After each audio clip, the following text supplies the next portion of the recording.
What's good, y'all? My name is Juwan Lewis. I'm a fashion enthusiast. This is my second time trying to do YouTube, and I just want to do an introduction. I also want to talk about the things that I love. I also want to talk about things that, hey, I don't love in the fashion game. There are certain things in the fashion game right now that are ruining it, and I believe that if we can change those things, then we can all have a better creative community. So let's begin.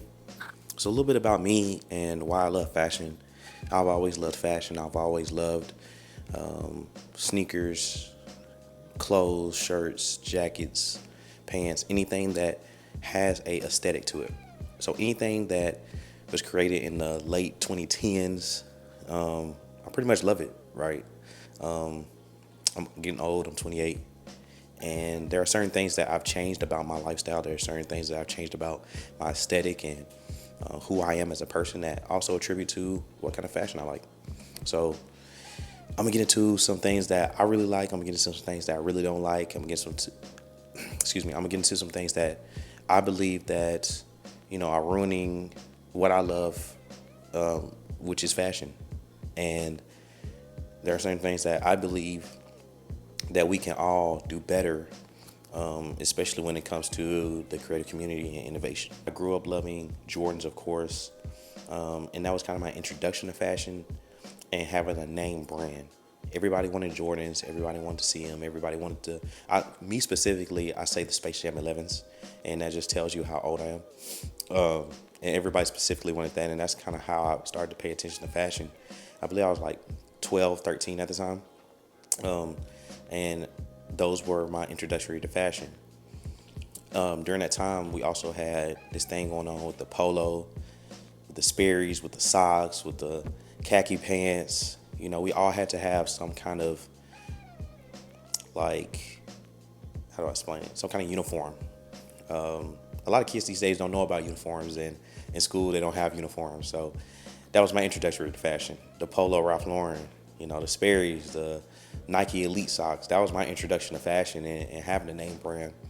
And what I wanted to particularly do was have the best color, right? So I wanted to have the best color and sequence color. A lot of people just want to match. I wanted to have the best color sequencing that anybody else could have.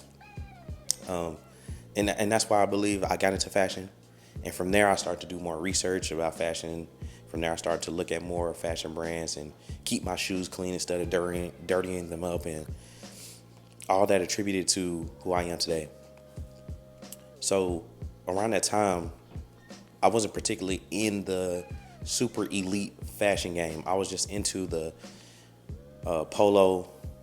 I looked at some Echo Unlimited, some, what else we had? I'm trying to think real quick. What else did we have around that time? We had Tommy Hilfiger, we had FUBU. A lot of things that I grew up wearing. I'm trying to think what else. We had a lot of stuff. My mom used to shop at, TJ Maxx and Marshalls and stuff. So we had a lot of stuff. So I'm trying to think of a couple things. Izod. What else did we have at the time? I'm trying to think. I don't really know.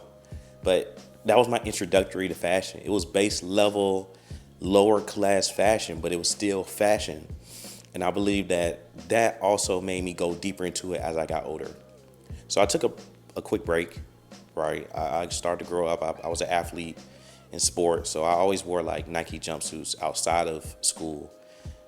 And I also wore, I also wore like Adidas jumpsuits and Under Armour at the time. A lot of people don't like Under Armour now. So I wore that stuff because I was an athlete. And as I got older and I stopped playing sports, I had to look more into formal fashion. And that actually happened in college.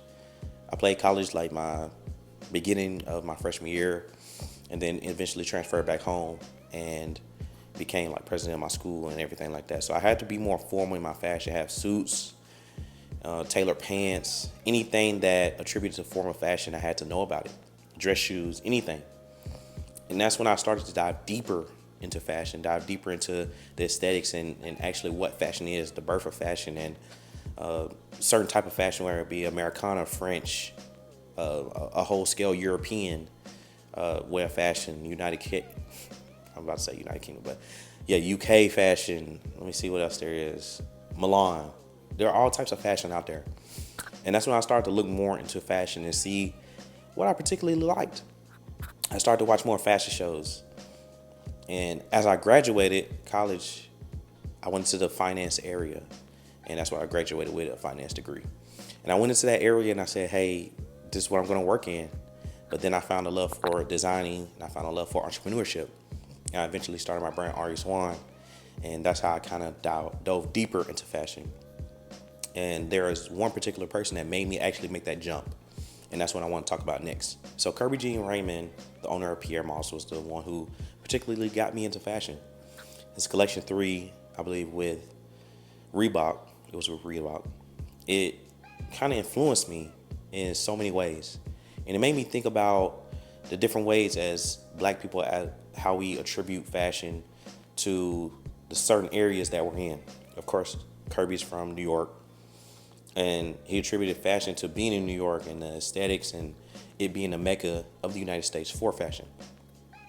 And as I watched his whole aesthetic and how he put together garments and pieces and color, it made me actually love fashion. It made me actually love the culture around fashion. Of course, we know that black fashion has been around for a long time.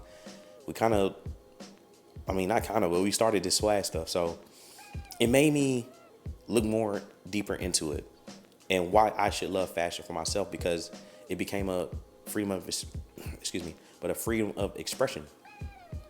And I loved it, and it made me take that jump.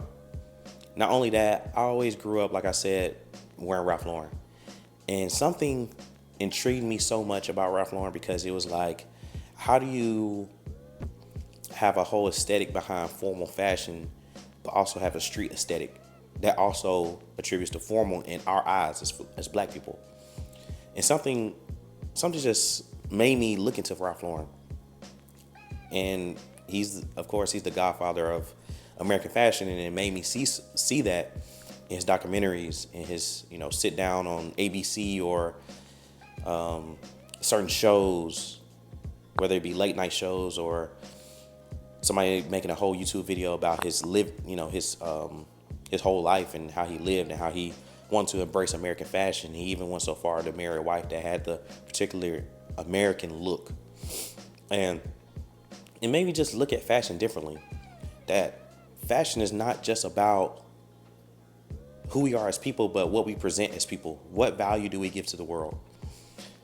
And that also made me make the jump. So those two are the pioneers in my eyes and have always been. I always talk about them.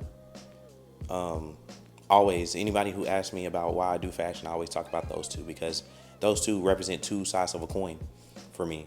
On one end, it's the black diaspora and how we present as black Americans, but not just black Americans, but the black culture and how we initiate everything, how we started everything. And on the other end, it's about how do we reach different cultures in the way we represent ourselves. And especially in America, that's kind of what I changed to as far as my brand is the American space and being American and being proud to be American, but also noticing there are certain things about America that I would like to change, and I want to express that in my clothes and express that in what I do.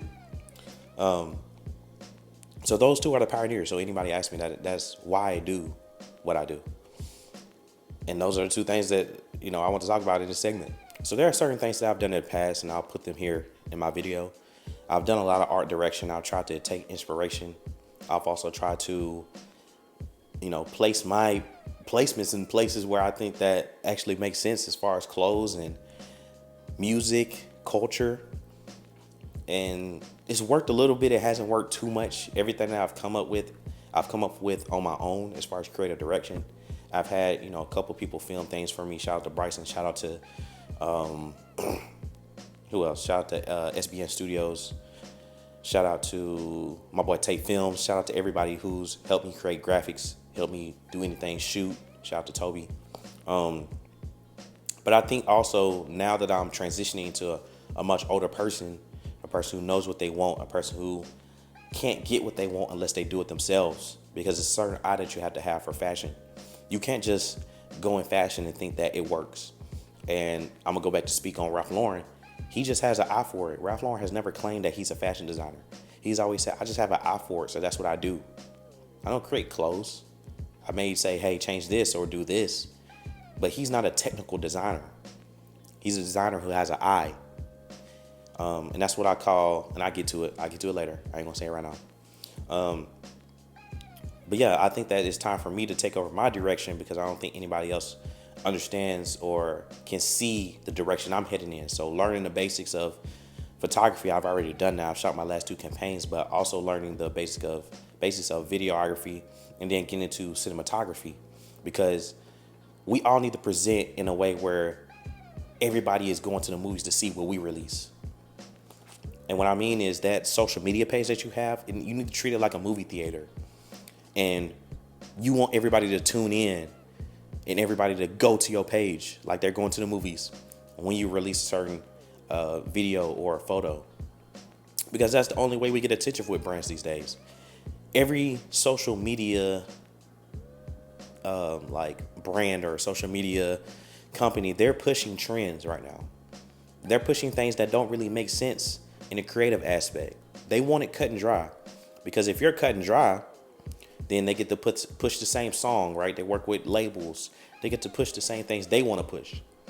And you have to build that community where everybody gets to do certain things and everybody go watch each other and everybody go see what's going on. And that's kind of what community I want to build behind Arias One is, hey, this is not just a designer, this is a creative who pushes the bounds and leaps of videography, photography, and cinematography. And he makes sure that things are aligned with the theme of his brand, but also aligned with diving deep into certain aspects and certain themes that I love and that I'm inspired by. And that's just what I do. That's just what I want to do. I want to build that community. So I've been trying over the years. I think I just built a community based on the pieces that I've made, but that's not enough to sell. I have to make you guys feel something, and I believe that I will soon. And I also believe that everybody has their time, and everybody can present certain things, but if it's not their time, then it's not their time. Everything happens when, Jesus aligns it, and that's truly what I believe. So the next thing that I want to talk about is the need for what I do. And that also comes with creative expression. It comes with innovation. It comes with heritage. It also comes with duty and a significance that I don't think a lot of people have when they create clothes. And from my perspective, the need for what I do is theme-based. I always want to create a theme that somebody can relate to, that somebody can take and say, hey, I love this because it represents me. And that's what I want. That's why we need to do what we do. As a designer, I don't want to say but we as a generation have become so desensitized to actually what clothes mean. Clothes mean so much. And I don't know if anybody's seeing, but there's a sustainability issue with clothes. A lot of brands aren't sustainable, but also the clothing game isn't sustainable itself. Is so mass produced. But also as brands, we aren't sustainable in the way we intrigue others, in the way we create, in the way we innovate, in the way we do things differently from each other. Everything has become so cut and dry. So there's always going to be a need for someone to push fashion further. And that's what I've seen also in like fashion tech. You're pushing fashion forward. We don't need to produce mass quantities. We need to produce on-demand garments. And that's why I've changed and it hasn't been super successful, but that's why I changed my whole aesthetic and brand to be, especially from the jump, was, hey, if it's a demand for it, we create it. If it's not, then it's not really a need to create it. I just get samples and I present that creative direction to y'all. And if y'all love it, it's going to create a need for it. It's going to create a demand for it. And a lot of brands don't understand that. We're flooding the streets with streetwear. And streetwear, and I saw this in an interview, is particularly what's popular in the streets. It comes from black kids walking around New York saying, hey, I want to be the flyest or the coolest. And that's where streetwear come from to me. I haven't dove too far into streetwear or the birth of streetwear, but I will coming up soon, because I always think, well, we as a people, we create everything in the trends. So I do want to dive deeper into it. But also we flooded the streets with streetwear, thinking that that's the only way that us as black people we can present ourselves, and that's not how it works. That's not how it works. So with me, I want to be different. I want to bring that same sense of urgency, that same sense of I'm fly, I can do whatever I want to, with the aesthetic of I'm also fly in other ways where I can be a businessman. I can go into a meeting with these clothes on. I can go and look at the cultural significance of these clothes and see necessarily what's different from other aspects and what's different from what everybody else is doing and flooding the streets with. So that's my main thing about the need for what we do. We don't need anything cut and dry. We need something different from all perspectives, from all people. We need something different. So that's what I want to do, and that's the need for what I do, especially as young creators. We need to create something that's overall inspiring to others. And I haven't seen this generation come out with another Kirby Jean Raymond or Ralph Lauren. And that's upsetting. That's also very, very underwhelming. So I believe we need to create something different, and there's a need to create something different. And I feel like it's a need for what I do, because then I get to create around it and inspire others. So I think this is the part of the video where I want to recognize myself, because I'm starting this YouTube thing back again. And I just want to say that I have something special. And I truly believe I have something special. I truly believe that I am special. And that's just what I want to present to you guys and say to you guys, that I think I'm special. And if you tune in to me and stay long enough, you will be surprised at the things I do, and you will see a progression in the things I do. Because although I know we'll never reach perfection, I mean, Timothy Chalamet just said this, it's still on us to push for perfection. I still want to push for perfection. I don't want to stay the same. I don't want to do things the same. I want to push for perfection, because the greats ahead of me, I am now in the position where I'm able to honor their work by my work. And I want to be in that position, man. Like, it's always just a blessing to be in that position, to be able to create something and have an eye for something.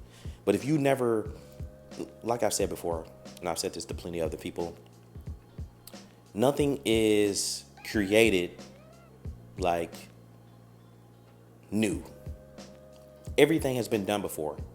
How can you take and twist and turn and make it your own, that people recognize it, and also honor those who have came before you? And that's literally what I want to do. I want to create my own heritage and legacy behind what I do, but at the same time honoring those past people who've inspired me. Like I said before in the video, Kirby Jean Raymond and Ralph Lauren, you'll see aspects of everything that I do in my work that I get from them. And I always want to honor that, because sometimes it's not even the fact of I created something new. It's the fact that I was inspired by them. I just created something by being inspired. And let me tell you, there's a difference between being inspired and truly copying something. And our generation doesn't quite understand that. You can't just copy something. You have to be truly inspired and create your own aspect of a certain garment. Sure, a shirt is always going to be a shirt. Pants are always going to be pants. Trousers are always going to be trousers. Shoes are always going to be shoes. Collar shirts, jackets, anything that you can name. But if you could take and twist and put your own spin to it and be inspired by past work, man, I'm telling you, that's the way. That's the way to go. I don't want to see no more cut and dry stuff. I don't want to see stuff like that. I don't want to see copycat. I don't want to see the same thing made over and over again. I don't want to see it because you want to make money on it. I want to see it because you're truly inspired by it, and it truly can inspire others. That's what I want to see, especially for my generation. And I'm just so inspired by those who came before me, man. Like, it's truly an honor to, like, even make this video and say those people inspire me, because I know one day that maybe they'll look at the video and say, hey, I inspired this kid who came from Chattanooga, who doesn't have a fashion background and grew up in the South, that knows certain things and aspects from the South have inspired fashion, but nobody ever gives it credit. And that's what I want to do. I want to build from the South, but I want those who've come before me to say, hey, I see what he's doing.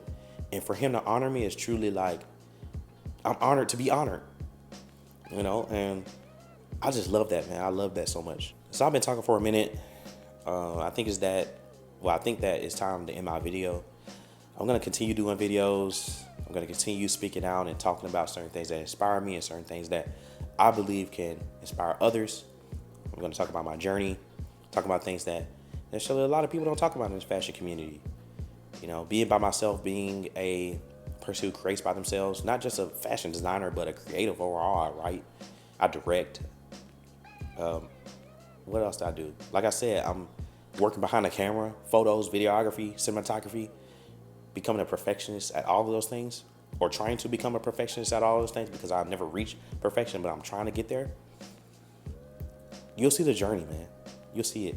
And I believe that the journey will necessarily allow others to sit in my seat and say, hey, I can do it too.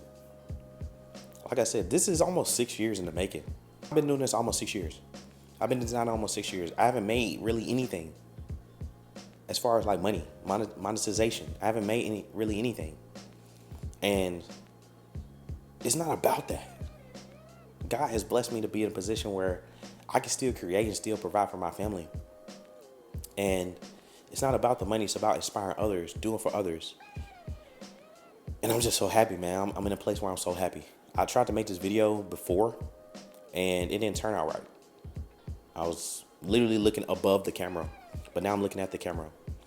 And I want to say that I'm so blessed to be here. I'm so blessed that Jesus Christ has allowed me to live and actually do things in my purpose and recognize my purpose, because it's amazing. I would do it over. I would do it the same. So here I am, first YouTube video. Well, not first. I made a couple that I deleted them, but first one back in a while, man. And I'm just excited to be here. I'm glad my first one didn't work out because I got to talk to y'all real. I got to talk to you guys very comfortable and actually say what I wanted to get across. So until next time, we'll talk.